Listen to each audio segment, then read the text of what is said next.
છૂટાછેડા લીધેલી મુસ્લિમ મહિલાઓ માટે મોટો નિર્ણય કરવામાં આવ્યો છે। મુસ્લિમ મહિલાઓના ભરણપોષણને લઈને સુપ્રીમ કોર્ટનો આદેશ। સુપ્રીમ કોર્ટે ભરણપોષણ ચૂકવવાના નિર્દેશને પડકારતી અરજી ફગાવી દીધી છે।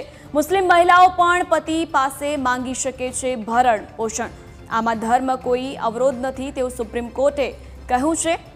તો જસ્ટિસ બીવી નાગરથ અને જસ્ટિસ ઓગસ્ટીન જ્યોર્જ મસીહે ચુકાદો સંભળાવતા કહ્યું કે મુસ્લિમ મહિલાઓ ભરણપોષણ માટે તેમના કાયદાકીય અધિકારનો ઉપયોગ કરી શકે છે।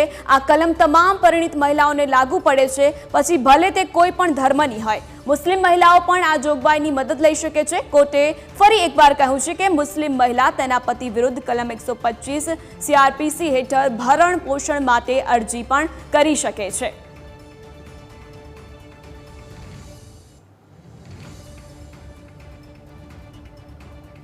આપણી સાથે આઉટપુટ એડિટર જીગર જોડાઈ ચૂક્યા છે। જીગર, શું વધુ જાણકારી? મને સૌથી મોટો એક નિર્ણય કહી શકાય, કારણ કે આ એક સુપ્રીમ કોર્ટે જે ફેસલો કર્યો છે એ ખૂબ જ મહત્વપૂર્ણ છે। એટલું જ નહીં, મુસ્લિમ જે તલાક જે મહિલા લે છે એને CRPCની જે કલમ છે 125 એ હેઠળ પતિ એટલે કે પોતાના પતિથી જે ભથ્થું મળવાનું હોય એની તે હકદાર છે, એટલે તે તેનાથી એ તેનું ભરણપોષણ કરી શકે। અને આ રીતે જે અરજી દાખલ કરવામાં આવી હતી અને જસ્ટિસ બીવી નાગરત્ના અને જસ્ટિસ ઓગસ્ટીન જ્યોર્જ મસીહે આ નિર્ણય સંભળાવતા કહ્યું કે મુસ્લિમ મહિલા ભરણપોષણના માટે કાનૂની અધિકારનો ઉપયોગ કરી શકે છે। આ ઉપરાંત જે સંબંધિત દંડ પ્રક્રિયાની સંહિતા છે એટલે કે ધારા 125 હેઠળ એ અરજી કરી શકે છે।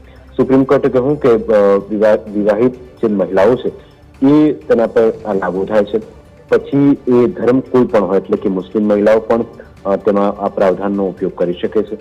કોર્ટે પણ કહ્યું કે મુસ્લિમ મહિલા પોતાના પતિની સામે ધારા જો આ નથી થતું તો 125 જે કલમ 125 છે CRPCની એક્ટ તેના હેઠળ ભરણપોષણ માટે અરજી કરી શકે છે। આ ઉપરાંત જસ્ટિસ બીવી નાગરત્ના અને જસ્ટિસ ઓગસ્ટીન જ્યોર્જે મસીહે કહ્યું કે અલગ અલગ તેમાં ફેસલા નિર્ણય સંભળાવવામાં આવ્યા છે અને તેમાં જે તલાકના અધિકારોનું જે સંરક્ષણ છે એટલે કે અધિનિયમ 1986 એ સેક્યુલર લો ને દરકિનાર નથી કરતો, એટલે આ મુદ્દે પણ તેમણે પોતાની વાત રજૂ કરી। આ સાથે પણ કહ્યું કે અનેક એવા મુદ્દાઓમાં જે તલાકવાળી મહિલાઓ છે એ તેમને ભરણપોષણ મળતું નથી, એટલે કે એ ભરણપોષણ મળે એ એના માટેની એક જે પ્રાવધાન કરવામાં આવ્યું છે અને એ આખો મુદ્દો ચર્ચાયો। પણ આખી આ સુનાવણી અને સુપ્રીમ કોર્ટમાં મુદ્દો કેમ પહોંચ્યો એ પણ સોનલ સમજવા જેવું છે કે અબ્દુલ સમદ નામનો એક મુસ્લિમ વ્યક્તિ જેણે પોતાનું જે ભરણપોષણ દેવા માટે તેલંગાણા હાઈકોર્ટનો જે આદેશ હતો એને સુપ્રીમ કોર્ટમાં પડકાર્યો અને સુપ્રીમ કોર્ટે એ શખ્સ જે વ્યક્તિ હતો એની દલીલ મુસ્લિમ મહિલા CRPની ધારા જે આપણે વાત કરતા હતા 125 હેઠળ એને હકદાર નહીં ને એ આખું અધિનિયમ 1986 ને પ્રાવધાનોને તેને કોર્ટે ધ્યાનમાં લીધા અને એના પરથી આ નિર્ણય લેવામાં આવ્યો। એટલે કે આખો આ મામલો જે હાઈકોર્ટમાં ગયો હતો તેલંગાણાના હાઈકોર્ટમાં, એ હાઈકોર્ટમાં ગયેલા મુદ્દા બાદ સુપ્રીમ કોર્ટે એક મોટો ફેસલો સંભળાવ્યો છે। જી જીગર, આભાર આપનો।